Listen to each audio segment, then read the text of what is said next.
Hello and welcome to all the viewers in Nigeria and around the world to Meet the News on Global Television, coming to you live from the nation's capital, Abuja. I am Edikan Michael. A quick reminder that Global Television is on DSTV, channel 365 and free to air on Nick Comsat. President Bola Ahmed Tinubu has reaffirmed his administration's commitment to enhancing the Nigerian police force's capabilities and improving personnel welfare. A list of critical measures being undertaken by the administration in this regard to include acquisition of new vehicles, communication equipment, and forensic tools to enhance crime detection and prevention. The president said these during the passing out parade and commissioning of the regular officers Corps 6 at the Nigeria Police Academy in Wudili, Kano State. Tinubu was represented by Vice President Kashim Shettima and noted that as government committed to sustainable growth, his administration is fully aware that the development of any country is directly woven into the strength of its institutions. Special Advisor to the President of Media and Publicity, Ajuri Ngalale, has embarked on indefinite leave of absence. Ngalale, in a statement he posted on his Facebook page, says he stepped down from his position as a spokesperson for President Bola Tinubu to squarely attend to health matters involving his nuclear family. It was another spate of election violence at the ongoing All Progressive Congress governorship election campaign trend in Isako, central local government area of Edo State, as the security details of the APC governorship candidate Senator Monday Akpobolo fired litany of gunshots to the space criminal elements trying to disrupt the campaign trend at Obekpa Ekperi.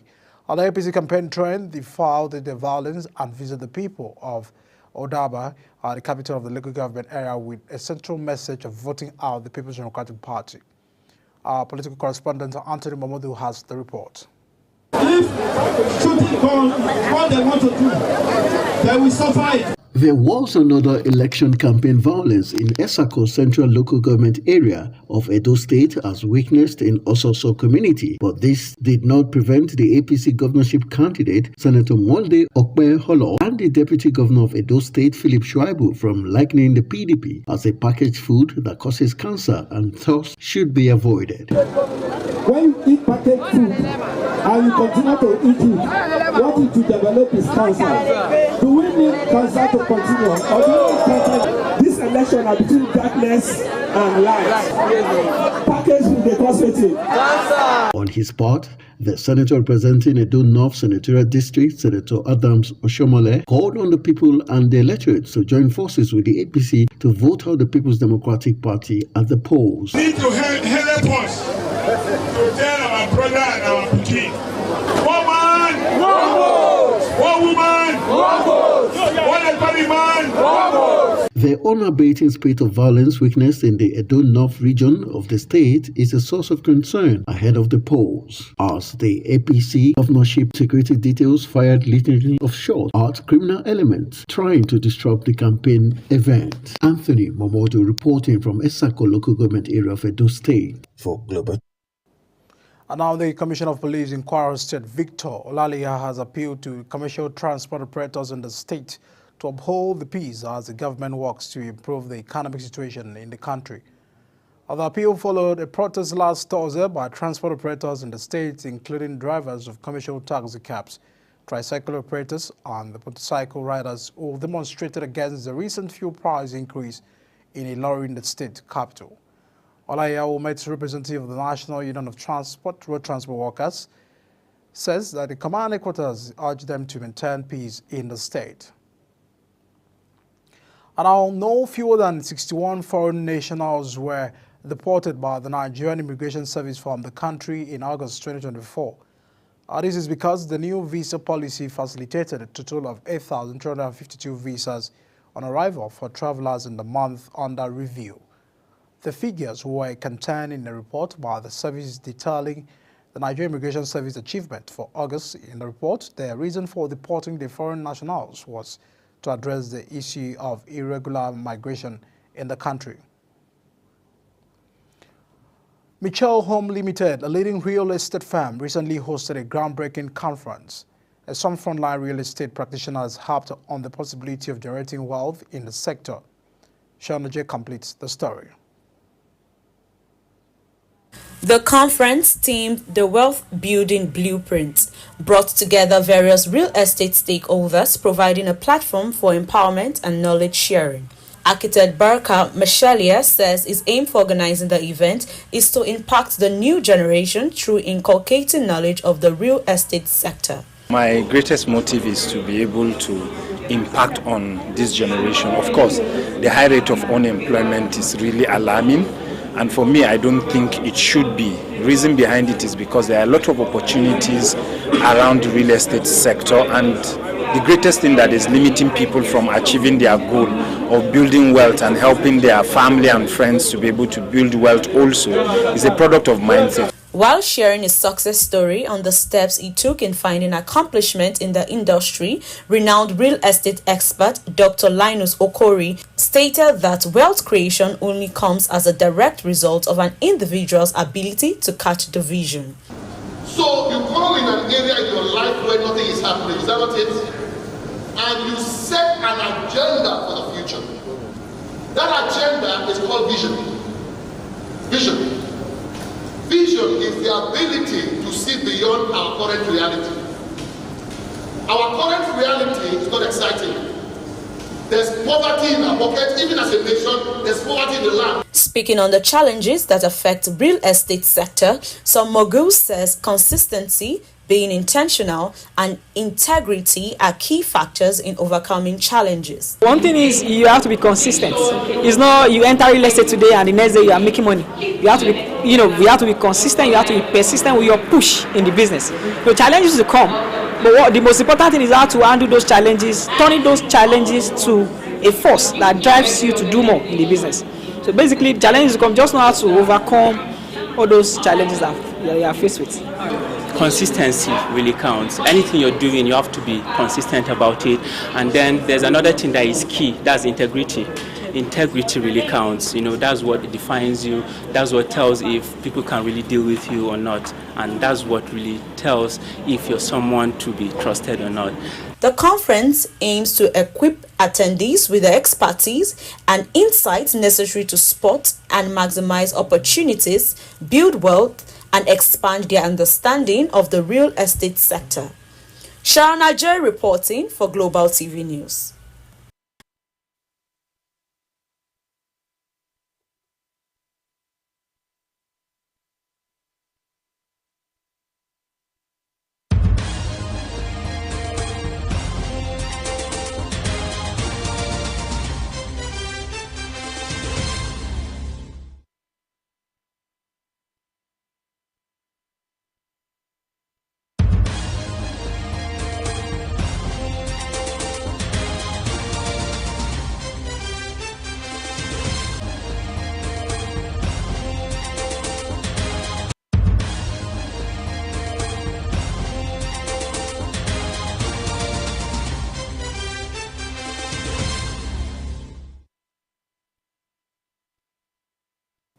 You're still watching Midday News. Now, the federal government has ramped up its effort to combat illegal mining operations with the arrest of 7 suspected illegal miners in Yegoa near the Ije communities of the East Local Government area of Kogi State. The arrests were made during a recent clearance exercise conducted by the mining marshals on July 15, 2024. The commander of the mining marshals, A.C. Jonathan, emphasized the unwavering commitment of the Minister of Solid Minerals Development, Dele Aleke, to eradicating illegal mining activities in the country. Away from that, the federal government has announced plans to establish the blood collection centers in all 774 local government areas and FCT to ensure the availability of blood during medical emergencies and transfusions. Head of Media and Publicity, National Blood Service Agency, Haruna Abdullahi, made this known in a statement in Abuja. Professor Yaguda, the Director General of NBSA, are reiterating the government committed towards addressing the blood shortages in the country, says the initiative will help in saving lives. Noting that to kickstart the blood collection project, the FCT will host strategic blood collection facilities in easily accessible locations. The APC campaign trend led by the former Nigerian Labour Congress President Senator Adams Oshimole has assured the people of Iguala more development aside, making them a renowned cement-producing community in Edo State. Anthony Mamodo reported that this campaign promise was made on a rally ground after the visit to Ogiepa of a neighbor federal constituency. We'll bring that report very shortly. The Niger Delta Development Commission, NDDC, in conjunction with the Ministry of Niger Delta Development, is preparing an integrated master plan for the development of the Niger Delta region. The NDDC Director of Planning Research and Statistics, Davis Okperuf, confirmed the development during a two-day workshop on the harmonization of the Niger Delta Regional Development Strategy for directors of the Ministry of Niger Delta Development in Uyo, Akwa Ibom State. He says the document, to be known as Niger Delta Regional Development Strategy, will improve on the Niger Delta Regional Development Master Plan, the Ministry of Niger Delta Action Plan, and the International Oil Company's Regional Plan, in line with the mandate of President Bola Tinubu on the development of the region. The Nigeria Labour Congress has declared support for the 29-man caretaker committee put in place by Abia Governor Alex Otti, the presidential candidate of the party in 2023, Peter Obi, and the party stakeholders last week. Recall that the national chairman of the LP, Julius Abure, the party's secretary, Omar Farouk, and the national youth leader, Kennedy Anotu, were conspicuously absent at the enlarged stakeholders meeting held in Umuahia. And now the People's Democratic Party National Disciplinary Committee has received report on the alleged anti-party activities of the Minister of Federal Capital Authority, Nyesom Wike, and others from the National Working Committee. The committee, led by the former Foreign Affairs Minister Tom Ikibi, was set up to address and manage all disciplinary matters. The 5 former governors of the PDP, led by Wike, allegedly worked against the party and its presidential candidate Atiku Abubakar during the 2023 election. The Kaduna State government has partnered with the United Nations Children's Fund to support the Reaching Out of School Children project, aimed at providing quality education to over 200,000 out-of-school children in the state. The Deputy Governor of the state, Dr. Adiza Bawale, who started this at the signing ceremony at the Sir Kashim Ibrahim House, Kaduna, says the project is to ensure that children in the state had access to quality education regardless of their circumstances. Ministry of Foreign Affairs says the United States is pressing for consular access to the 10 Binance executive Tigran Barrier, currently held at the Kuje Custodial Center in Abuja. The United States citizen and Binance Financial Crimes Compliance Chief was arrested in February 2024 along with another executive, Awela, upon their arrival in the country. Their detention followed an investigation that allegedly tied Binance to money laundering and terrorism financing. Justice Emeka Nwite of the Federal High Court in Abuja fixed October 9 to rule on a fresh bail application brought before the court by the Bahrain's lawyers. You're still watching the Midday News on Global Television, coming to you live from Nigeria's capital, Abuja, where Midday News returns. Thousands protest in France against the new Prime Minister. Details of these and more after this break. Please stay with us.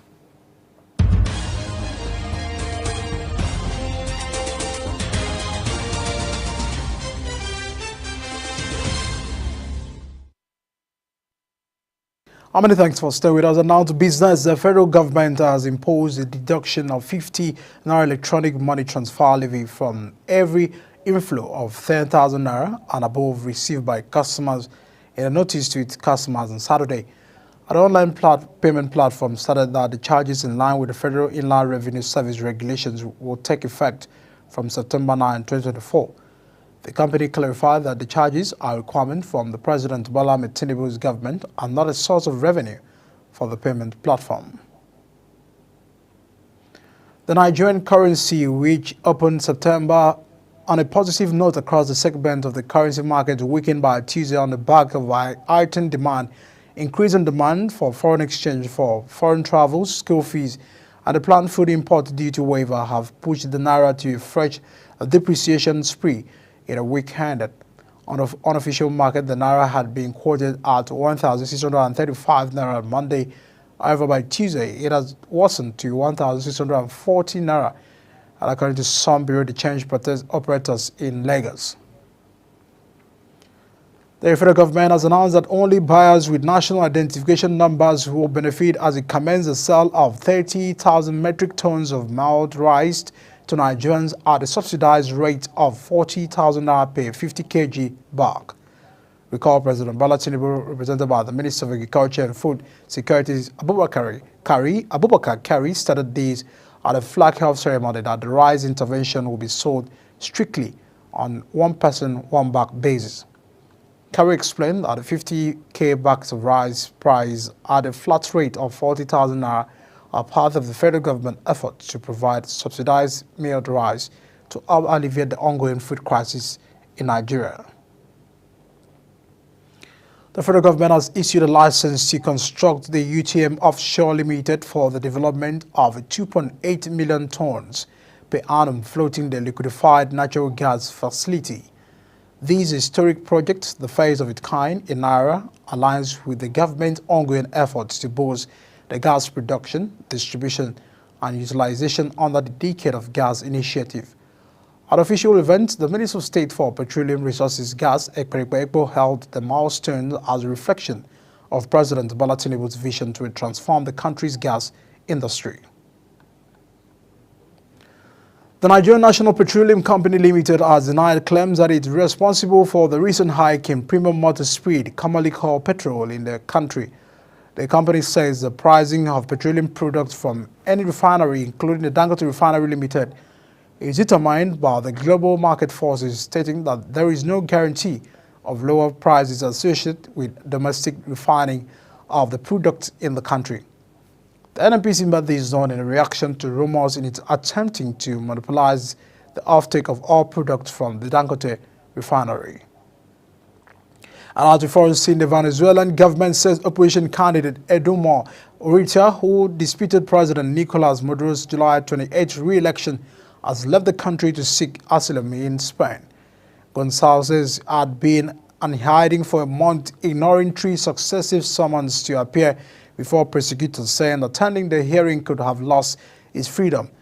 Madrid's Foreign Minister Jose Manuel said on X that Gonzalez, at his request, had departed on the Spanish military plane, adding that Spain was committed to the political right of all Venezuelans.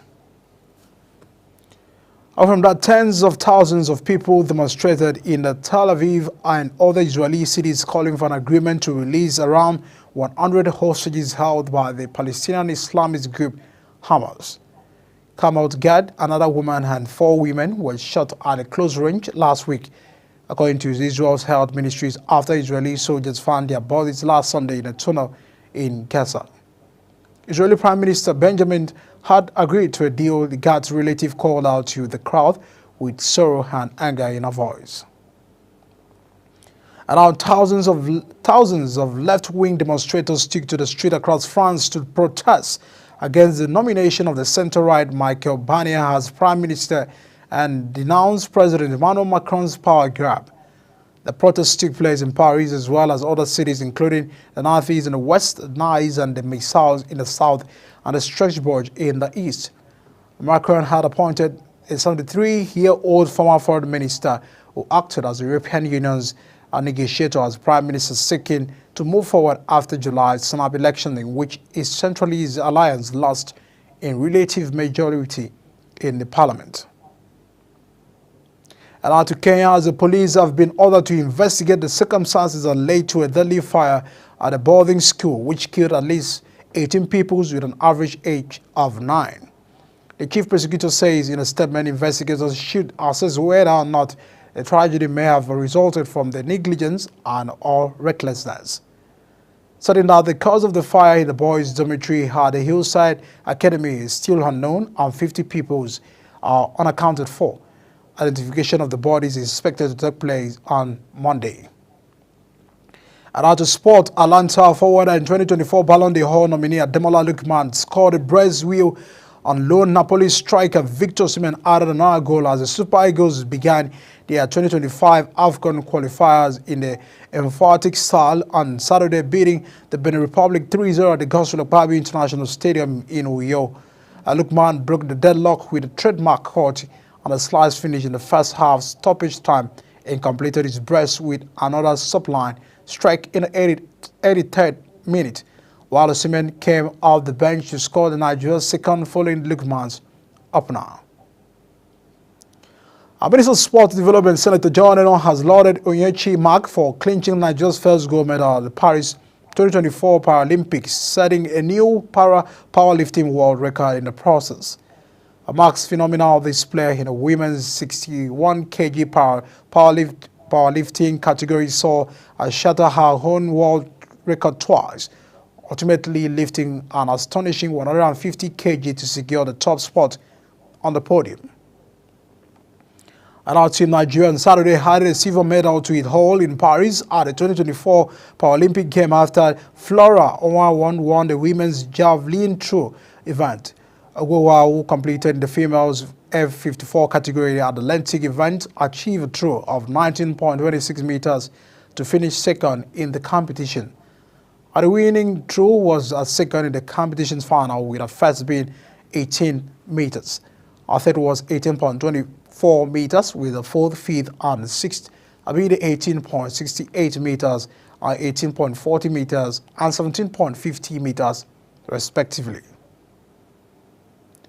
The Nigeria Super Falconets will look to redeem their image and also secure the points needed to progress to the next phase of the 2024 FIFA Under-20 Women's World Cup against Venezuela in the third Group D match at the Estadio Olympic Pascual in Colombia. Christopher Danjuma's Chargers, who edged South Korea 1-0 in their opening match, are smarting from the 3-1 defeat to Germany in their second game on Wednesday, and now head into today's clash with a South American opponent starting at 9 p.m. knowing a win or a draw will secure the passage to the round of 16. And that's a package on Media News coming to you live from Nigeria's capital, Abuja. We are on DSTV channel 365, start times 276, and free to air on Nick Comsat. Kindly follow us on all social media platforms using @GlobalTVNG and other handles now shown on the screen. I am Medica Michael. Many thanks for watching and stay with us on Media News. See you again.